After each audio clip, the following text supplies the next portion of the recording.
UAE ഗവൺമെന്റിന്റെ 2 മാസത്തെ പൊതുമാപ്പ് പദ്ധതി സെപ്റ്റംബർ 1 മുതൽ ആരംഭിച്ചിരിക്കുകയാണ്.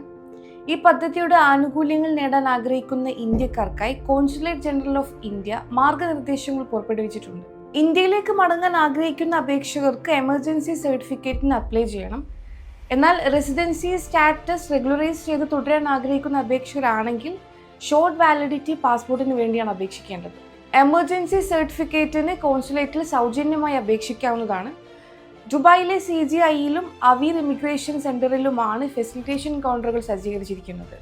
സെപ്റ്റംബർ 2 മുതൽ ആംനസ്റ്റി അവസാനിക്കുന്നതുവരെ രാവിലെ 8 മുതൽ വൈകിട്ട് 6 വരെ ഫെസിലിറ്റേഷൻ കൗണ്ടറുകൾ പ്രവർത്തിക്കുന്നതാണ്. അപേക്ഷ സമർപ്പിച്ചതിന് ശേഷം അടുത്ത ദിവസം ഉച്ചയ്ക്ക് 2 മണിക്കും 4 മണിക്കും ഇടയിൽ ദുബായിലെ CGIയിൽ നിന്നും എമർജൻസി സർട്ടിഫിക്കറ്റ് സ്വീകരിക്കാം.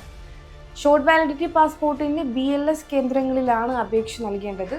ആംനസ്റ്റി അവസാനിക്കുന്നതുവരെ എല്ലാ സൺഡേയ്സും രാവിലെ 9 മുതൽ വൈകിട്ട് 5 വരെ ദുബായിലെയും നോർത്തേൺ എമിറേറ്റ്സിലെയും CGI കേന്ദ്രങ്ങൾ പ്രവർത്തന സജ്ജമായിരിക്കും.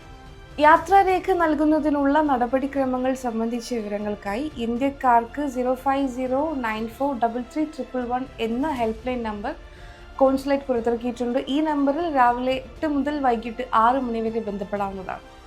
പ്രവാസികളുമായി ബന്ധപ്പെട്ട കൂടുതൽ വാർത്തകളും വിശേഷങ്ങളും അറിയാൻ പ്രവാസി വാർത്തയുടെ പേജ് ഫോളോ ചെയ്യുക.